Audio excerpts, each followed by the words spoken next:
You're too tall, I'm too short. It's perfect. Perfecto. Perfect. And hello. Hi. Yeah. Welcome to Basement Vaults and Catapults. I'm your host, Aaron. And I'm your other host, Trevor. Hey, he's Trevor. Hey. Yeah, welcome back to another episode of Basement Vaults and Catapults. Catapults. Yeah. Excited to be back in the basement lair, everybody. We are. And what are we doing today? Well, so I was on Steam the other day and I got the pop-up that was like 2025, your Steam replay. Year in review. Year in review. And so I was just like, we should talk about, it's almost the end of 2025 at the time of recording this video. Yeah. And I was just thinking, like what games have we really been playing a lot of and really appreciated and enjoyed for 2025? Absolutely. Yeah. So we pulled up our year in reviews and we learned stuff about each other. Trevor, he goes hard. He's like, I think your lowest game on that was 15% of your playtime. Yeah. And I'm a little more You're a little eclectic. You're a little more adventurous, almost Aquarius-like. Yeah. So I think my biggest was only like 8% of my playtime or something like that. Yeah. Your highest played game was about 8%. My highest played game was 30%. Yeah. So one of us is a very monogamous individual. Yeah. And we won't comment any further than that. I am quite game magnanimous. No, I wish I was magnanimous. No, I am. I'm very I stick to one game quite frequently. I find games that kind of just capture me, and then I kind of go pretty hard. And I think that's related to my ADHD. I kind of get that hyper focus. I'm game, good, more game number, go up. Dopamine. Yeah. I think I mean I have my stable. I could go back to some of these games, but I'm a spike player. It's like, I like put 14 hours, 15 hours in, and they're like, okay, I'm good. Yeah. And the next one. Yeah. So I guess the two sides of ADHD right there, right? Yes. Yeah. By our powers combined, we have one total, complete, normal existence. No, we don't. No. There's nothing normal about us, and that's the way we like it. And let's be fair here. What is normal? What is normal? Yeah, normal is whatever you do, probably for yourself. Yeah. So I am sad to report that I didn't even think this was possible, but my most played game this year was Pal World. It gets better, everybody. How many people do you play Pal World with, Trevor? So there's a bit of a story behind this. I went to Fragapalooza, which is Alberta's kind of biggest LAN party gaming event, and they've been doing it annually since 1997. Back when you needed to bring your own Switch and everything. Yeah, you had to bring your own computer, tower, and everything. The Switch, not Nintendo. This would have been like a Switch to hook into the LAN. Yeah, actually, when they first started doing it, it was back in the day before you would actually have Ethernet connections on your computers, bar the very first like 10 megabit ones. And so a lot of the time people would have to have like token ring adapters or some other kind of network adapter in their computer. But by 1999, which is when I discovered Fragapalooza's existence, although I never went until this year, I had discovered that they had the ability to do crossover cables. So you could actually use crossover cables to link two computers to game together as well in like the IPX LAN, somewhere along that line. I don't remember all the technical sides of it, but I was like, whoa, bunch of nerds getting together, like hundreds of them playing video games. And so Fragapalooza has a bit of a history, even though it's in Edmonton, Alberta. It's actually in Leduc now. It's kind of all in the area. Yeah. Greater Edmonton region. Intel, I can't remember which CPU, but it was I think it was in the late 90s, early 2000s that Intel actually came and did a launch event for one of their CPUs at Fragapalooza. No way. So Fragapalooza is actually, it's been very well known. They're a little smaller now. Like I would think there was about 250 of us last time. That is on the grand scale of things, but yeah, and they've been over 1,000. Yeah. So and it's also the history of it, right? Yeah. In the 90s, there weren't a lot of major events like this. No, and yeah, so gaming nerds unite. So I went to Fragapalooza in August. Because I was like, I need to go. I've always wanted to go. Let's go. And so we were playing different games, and Pal World ended up being a game we decided to play. So we had a couple people playing Pal World. We had a StarCraft tournament, but Pal World kind of came up, and so I was playing that with a friend of mine for 2 or 3 days, and kind of off and on between other games. And then when Fragapalooza ended, I was like, I know, I'll set up the server at home. So the guys at Fragapalooza, which were awesome, gave me a copy of the server file so I could just bring it home and load it up. So got home, loaded up Palworld, and ended up playing. My friend and I never got to connect because he's busy, I'm busy. And so I've been playing Palworld. I feel like 30% of my game time this year was Palworld, dude. That's... Yeah. See. Yeah, I just obsessed on it, and I was like, I gotta grind and unlock all the techs, and the game has come a long way in a few years. They added a lot of tech to it. Yeah, they just had a major update not too long ago. They did. Hearth and Home, or there's something they were calling They it. did. But Palworld, for me, I would say I didn't enjoy it as much as I enjoyed Starfield. So I think that, talking about 2025 game of the year for what I enjoyed, I have to say Starfield. You have to. You don't have to. You choose to. So how about you introduce me to your favorite game of the year and why? Again, my Steam, I bounce. Like I'll really lock into a game for 2-3 days, and then or 2-3 game sessions, and then I've satisfied the itch. I can move on. I have a really bad tendency not to beat games. Yeah. Right. There are a few that, of course, I've sat down and I've done it. I've beaten it. But for the most part, I'll grind, I'll do something, and then I'm good. I'm moving on. But the game that I keep coming back to, and it's an older one, and it's not just old in terms of like when it was released, but it's purposely dated in terms of its graphics. And that's because they made sacrifices in one area to really optimize another area. And that's Kenshi. And I've been playing Kenshi for quite some time now, and it consistently year to year ranks in my upper place. Yeah. And if you look at my Steam library playlist, it'll be like I won't touch it, and then 1 month it'll be like boom, the most played game ever, and then I won't touch it for a couple months. But what's really cool about Kenshi is it's sort of, a lot of games promise you open world and you can do whatever you want. Kenshi delivers on that. And it does so by making sacrifices in specific areas. Like it is a low fidelity graphic game. But because it's low fidelity, it can keep the entire game world actively rendered and happening. So you can have your adventure party way out in the middle of nowhere and still have your, say, home base party doing stuff, actively engaging in the world. And that ability is so cool. You can do all sorts of really ridiculous things. And one of my favorite YouTubers between Project Zomboid and Kenshi has made a career out of it. So it's really a fun game that I can't stop. Like I go back to it at least 4 or 5 times a year. Yeah, sitting down, we're looking at our Steam replay, and you mentioned that your favorite YouTuber for that game did a limbless playthrough. Yeah. And they're not alone in this. Like the limbless playthrough is pretty popular. There's another one where you can manually set your starting debt to like negative 999,999 quadrillion. And essentially your character can never earn enough to buy anything. So you're constantly you have to live through theft. You've got the gambling addict character. Yeah. You can start off as a slave and you have to break free, and like, what do you do from there? Do you decide to like lead a revolt? Do you just do your own thing? A playthrough that I constantly go back and redo is I'm obsessed with the idea of becoming the legendary blacksmith. So like I'll go through and I'll like train my guy up in blacksmithing and weaponsmithing, and then start selling my swords and things like that. Like it's really interesting in that regard. It's funny. I used to play Ultima Online back in the mid to late 90s, and I love the idea of being an adventurer.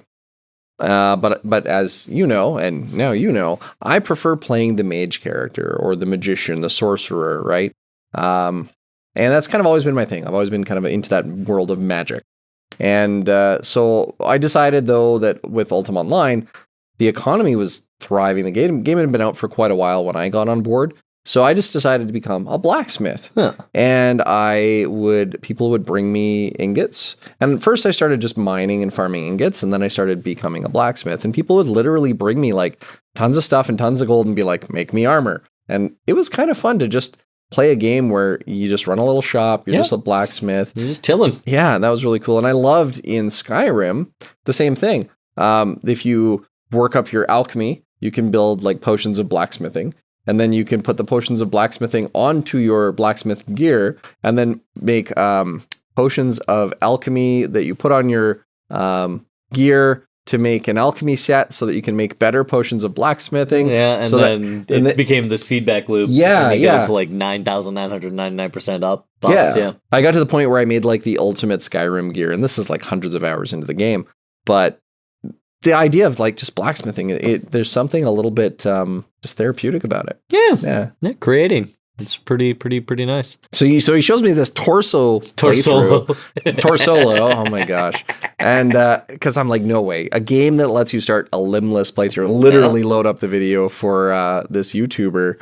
And we're like, I'm literally watching this torso crawling through the desert and I'm going, I can't believe this game exists. It does. And that I haven't bought it yet or tried it. Yeah. Yeah. And at moment of recording, it is on sale on Steam for like what, $13? Yeah, Canadian? it's 60% off right now. Yeah. And I think full price is like 25.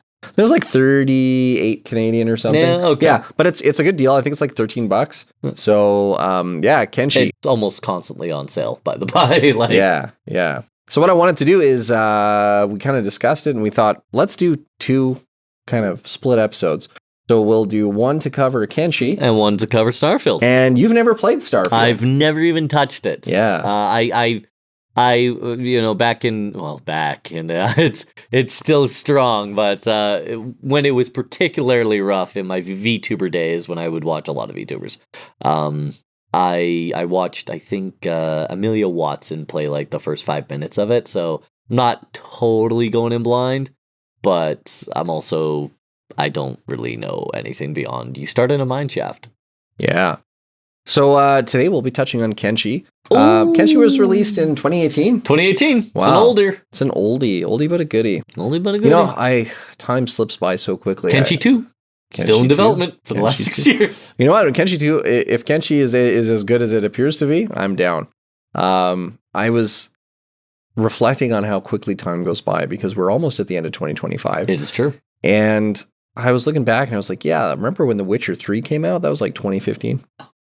Don't say that. I'm like, that was over a decade ago. You can't say those things without my back acting up and my knees popping. And then I'm looking at like RAM prices. Oh god, that used to be like the cheapest upgrade you could put into your computer and get like a measurable difference. Yeah, like 4 gigs to 8 gigs was like boom. 8 gigs to 16 gigs, mind blowing. 16 to 32, not really that big of a difference, but man, I built this computer in 2021. Yeah. And I was like, I'm going to buy a 5090. And then the 50 series came out and it's fire hazard problems with the connectors. I don't want to spend that much on a graphics card that it's going to burn up on fire. And I thought maybe buy a 5070 Ti or something because they're really quite good. But then I decided, I'm looking, pricing is so bad right now. And you're running what, a 4090? 3090. Yeah. 3090. Yeah. So it's good enough. It'll carry me through the next 3 years, probably. It plays every game I want. Although I did upgrade to a 4K monitor, so now I'm experiencing some games barely 60 FPS. It's fine. Honestly, it's fine. I don't need to obsess. I'm not a first-person shooter guy. But going back and playing classic games right now makes a lot of sense. Yeah. Yeah, because the AAA games like the big battlefields and things like that, they're just so graphically demanding that you just feel the pressure to constantly have to buy new hardware and new computers, and now it's just not a good time. And we don't have to look very far. Sandfall Entertainment's success with Clair Obscura. Oh my gosh, yeah. The Unreal Engine, which has come to dominate sort of the 3D graphics space, has become so optimized that you can do an amazing looking game pretty easily and not demand 128 gigs of VRAM, right? Where you can do smaller sized projects that are still gorgeous. Yeah. And you can always just download more RAM, right? Yeah.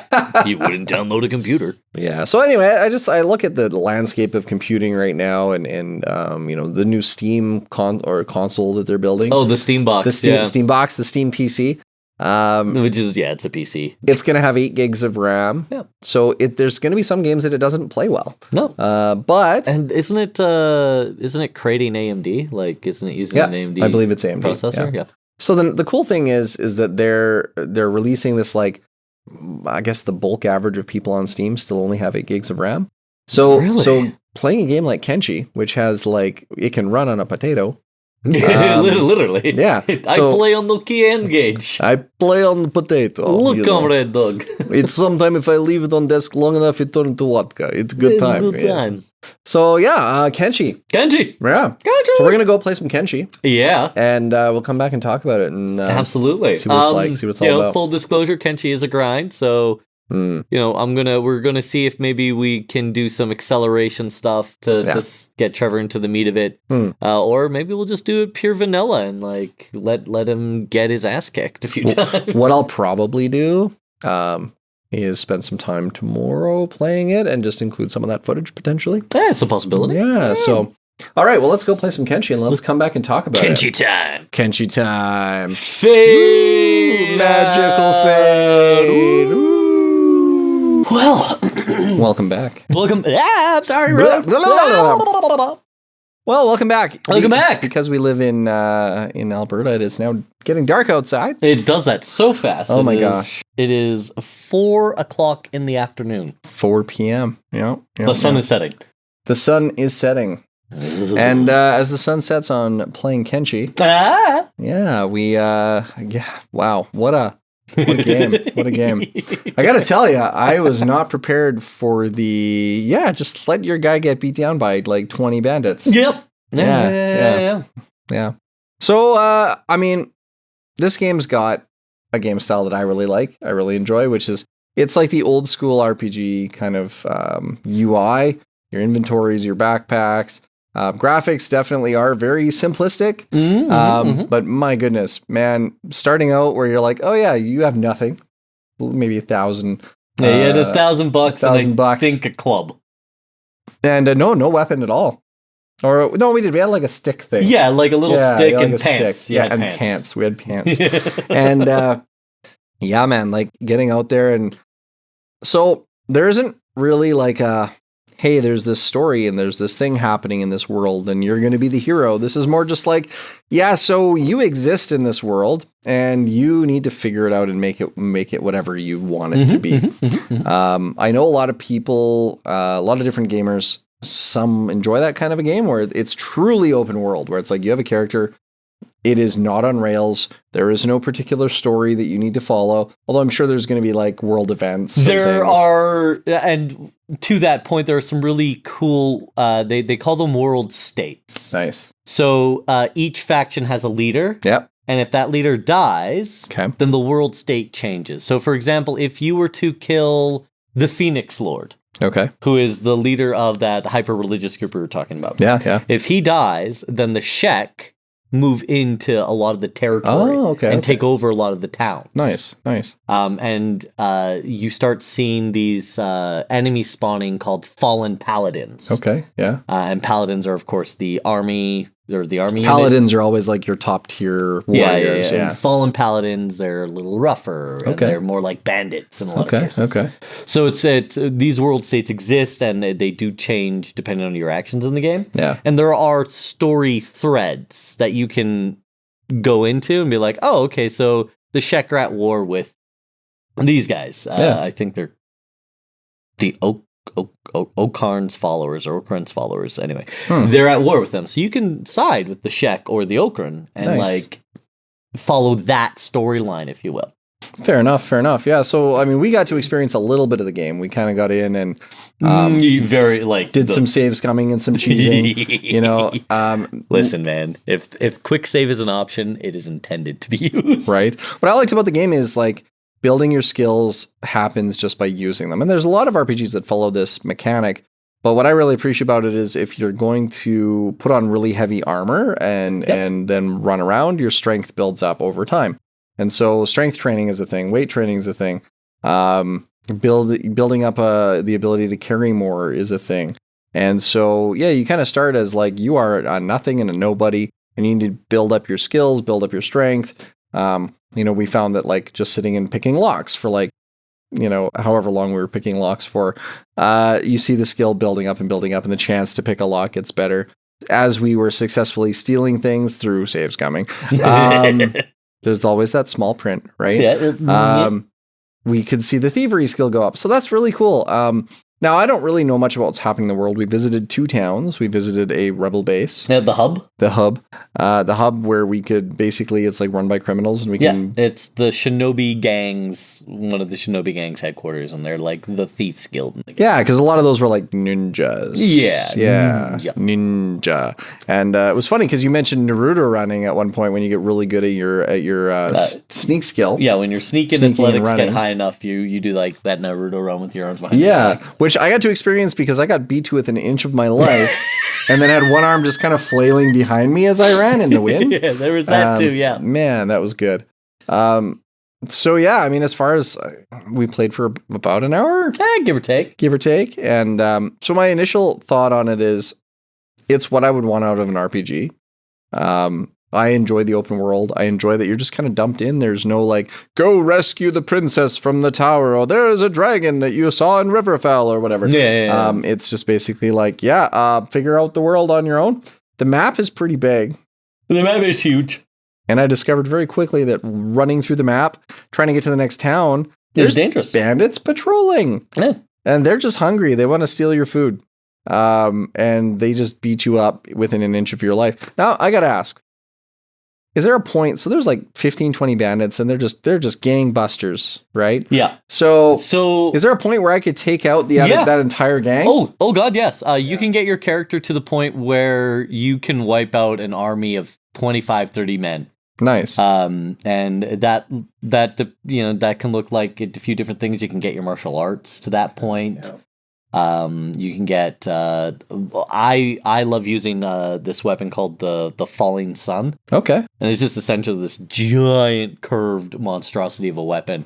Okay. And one swing will take like 6 arms off. Is it like a blunted? Does it have it's sharp. It's a sharp weapon. Like a Nodachi? Think like a cross between like a really big katana. Like a really big, thick katana. Yeah, I like that. It's huge. Yeah. But yeah, you use that thing and you don't start off strong. You have to get there, right? So your strength has to be, once you're in the 50s, you can, like, you're 50 in the stats that you're trying to use. Yeah. You can start considering yourself a danger. Okay. But until then, you're taking hits. You're learning how to use your weapons, right? Yeah. I mean, my biggest stat right now is toughness, which we got up to 22. Yeah. Just by getting beat to a pulp. But then we ended up at a spot where I got beat so bad that my stomach was actually getting injured faster than it could heal, and I was stuck in a permanent coma. Yes. So it was like, even though the game, I think eventually the character would probably expire. Because hunger. You'd hunger. Hunger is but a mechanic. Probably a couple of hours real time for that to happen. Yeah. Hunger doesn't happen overnight. Yeah, so I definitely wouldn't make for an interesting stream. But so we reloaded and we're like, okay, we got to be more careful. I need to find some armor to protect my stomach. Because that's what they keep just bludgeoning the stomach, and then I can't. Yeah. And there's armor sets that change the way you play your game. We didn't really get into a lot of the environmental mechanics because we're in a pretty environmentally safe region. Yeah, we're at the starting zone. But there's sandstorms that limit your mobility and your vision, so your weapon effects are less. There's acid rain, which will constantly eat out your character unless you have a big enough hat. Wow. To protect you, right? Oh, man. All right. How big is the world? Like, how big is the map? Well, I mean, you hit map and saw it, but it's pretty big. I would say...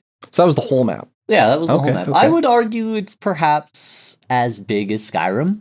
But of course, because of the low fidelity and things like that, and the fact that you can fast forward your movement.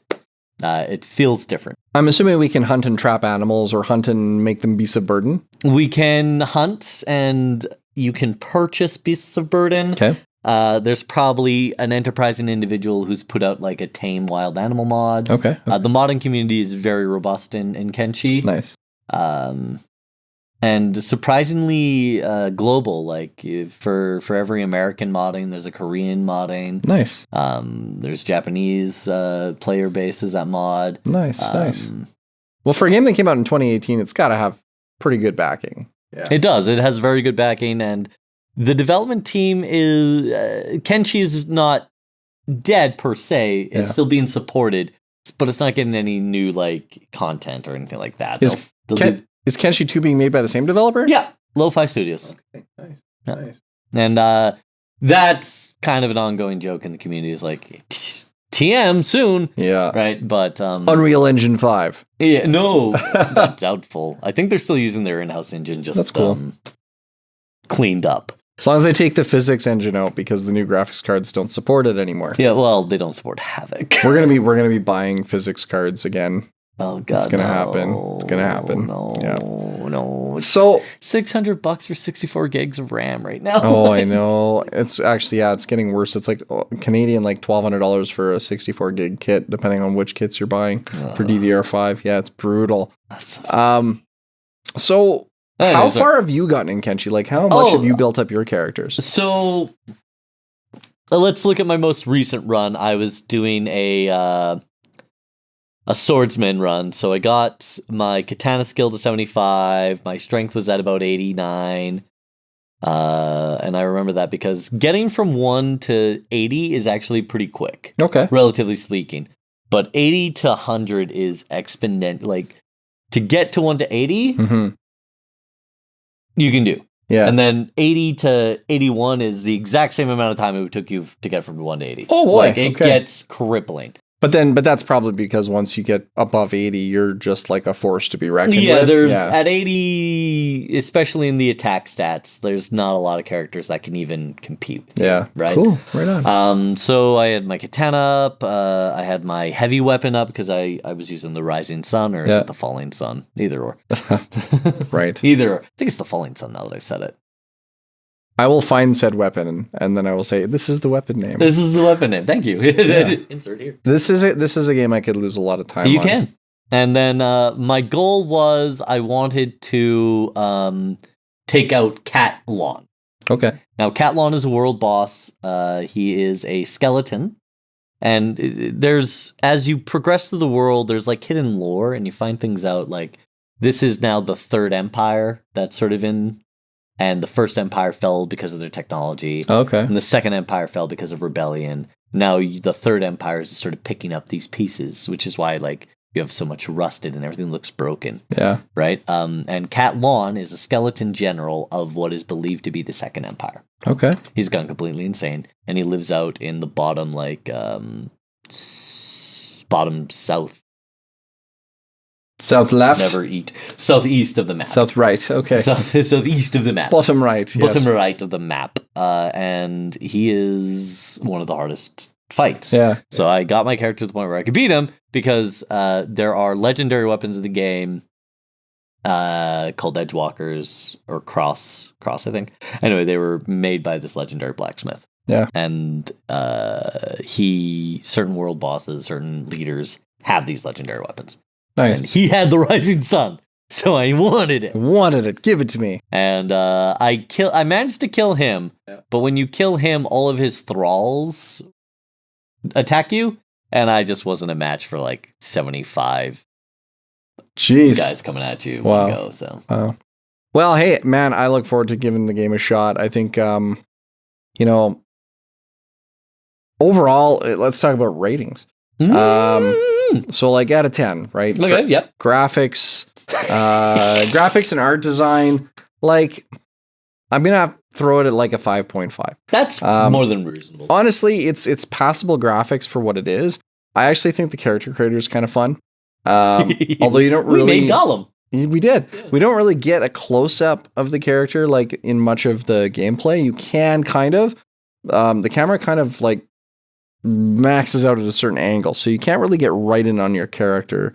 Probably so you don't clip through the ground with your camera, because it won't let you. The camera, if you clip through the ground, it like spins the camera around. Yeah, it's pretty ugly. It's pretty ugly sometimes. But yeah, I think overall the game has good enough graphics to be a game that I could play. But there are a few things about the graphics that it's like, if only it was a little better. So I'm kind of holding out for Kenshi 2, going, maybe the graphics will be at least somewhat markedly improved. Because it's kind of like a mix between, like, it has some okay textures, like the bar sign looks good. The art for the weapons in your inventory looks pretty decent.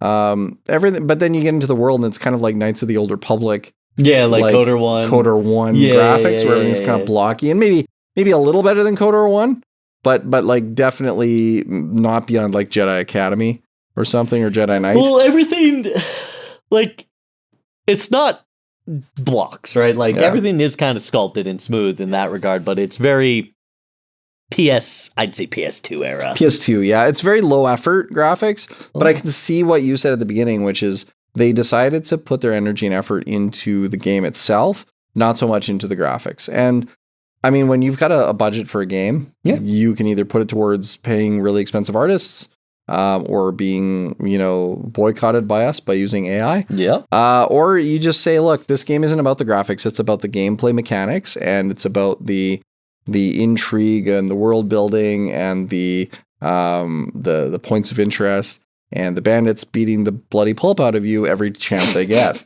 Until it's your turn. Yeah, so I think 5.5 graphics is kind of where I would place that. It's more than fair. That is completely reasonable for that game. Like, even for a 2018 game, it's pretty lo-fi, which is the name of the studio. So it kind of makes sense. Actually, it's funny, when we saw lo-fi, I was like lo-fi, like some of that like good audio that you listen to when you're studying. Yeah, lo-fi beats the study. Lo-fi beats, or it was like, no, that's lo-fi graphics. All right. It is. Audio, I actually wasn't wearing my headphones. Oh, okay. So I didn't really hear any of the audio. But I guess stay tuned. I imagine the audio is not great. It's better than you think. Like, the music is pretty repetitive. Wilhelm scream? No Wilhelm screams. That's too bad. But like, where it shines is in the battle. Like, when weapons hit, you get that cling, the clang. Yeah. When you hit meat, you get that wet thud sound, right? Nice. I want you to experience this. I will. But when you get to the point where you're actually like a powerhouse and you're killing things, going back to these hungry bandits and just like slaughtering them, whipping off like 4 or 5 legs in one swing, and you get that meaty sound like whack, whack, whack, whack, whack. It's cathartic. Some joy. It feels so good. There's some joy. Yeah, this is for my stomach. Right? Oh, this is for killing me when I was just learning how to play the game. Yeah, it's funny. I do love games with a little gratuitous violence, especially when it gets to the level of comedic. Like, playing Starfield, the first time I shot a guy and it hit his backpack, and I was on a low gravity planet, and he got launched, like inexplicably launched into like the old giant glitch in Skyrim. Oh man, it was like I just laughed for a minute straight. I love seeing that stuff. I love the ragdoll physics.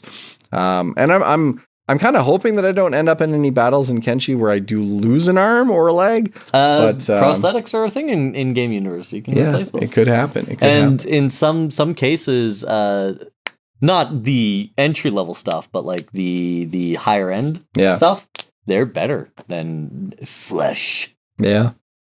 When I first understood the weakness of my flesh. It gets so late in the day, I get so tired. We're going to start pumping oxygen in here like a casino. Keep people wired. So gameplay. Obviously, they put a lot of love and attention into the gameplay. The game is rated overwhelmingly positive on Steam, which says something.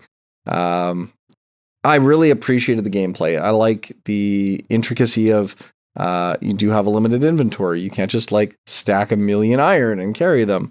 The fact that your character is pretty feeble at the beginning and doesn't really have anything to go on. You have to really slowly build your character up.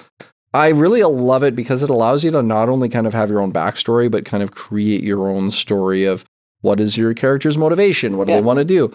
I really appreciate that. I know some people do, some people don't, but I would give the gameplay an 8 out of 10. Hey, I'm in the same boat. Yeah, I like it. I like the goofiness of having like a limped arm just dangling around. Man, like so much appreciation for the humor. Yeah.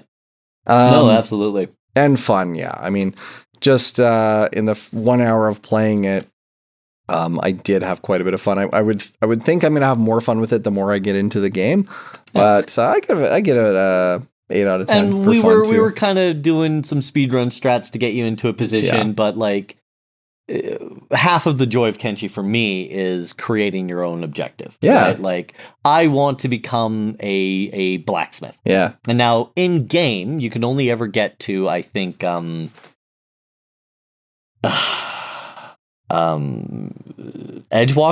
Yeah. Because Edgewalker is like the highest rank before legendary.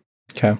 But there are mods out there that allow you to create the same, like almost as good as the legendary blades out there, so you can become like this legendary swordmaster. Yeah, I like that. Maybe that's something you want to do. Maybe you want to become a wandering kung fu monk. Yeah, like I don't even use weapons. I just punch. You just punch, and you can do that. Is that how you build up your martial arts? You just go like fisticuffs? Take your weapons up and start punching. I like that. See, and that's kind of like fun because it's intuitive in how other games have worked and other mechanics have worked.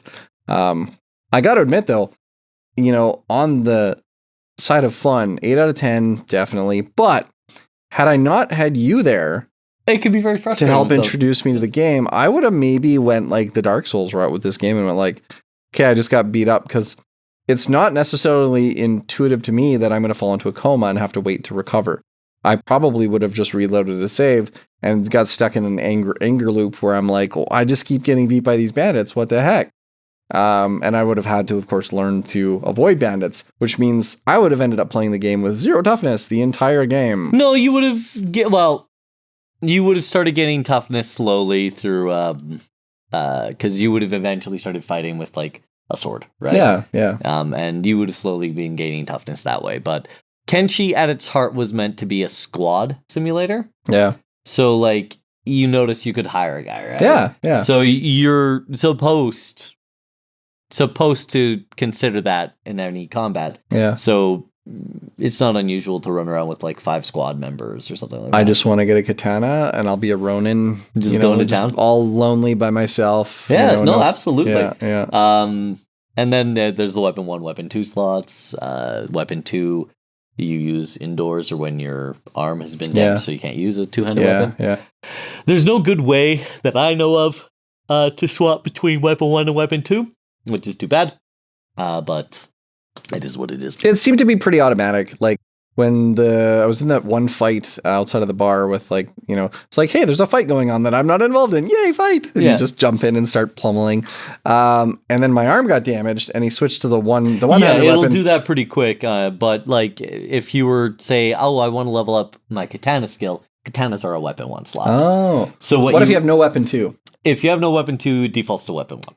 Okay, cool. So that's a way to sort of tease the strat. Yeah. But because I just think when I was watching, the arm got damaged, switched to the one weapon, the lighter weapon, and then the arm in the same fight, the arm actually got back enough to healed up enough because it jumped from like a 0 to like a 1, and you're like, and then the arm's all back to the cleaver. Yeah. Yeah, I really like it. I think the game has a ton of potential. I think that it's massive. This lo-fi group that makes the game, I think that they obviously understand what game mechanics make for a good RPG. Yep. And somebody give these guys some money. Let's make a slightly graphically more Kenshi 2.5. Kenshi 2.5. I just think when you have someone who knows how to make a game so well, the game mechanics so well, that properly funded, they could make some very cool and interesting games. I think the problem is that a lot of these AAA studios put almost all their funding, like Cyberpunk. They put almost all their funding into graphics. That game on launch was 20 hours good, and then the story kind of peters off, and it's like, what happened to this game? Yeah.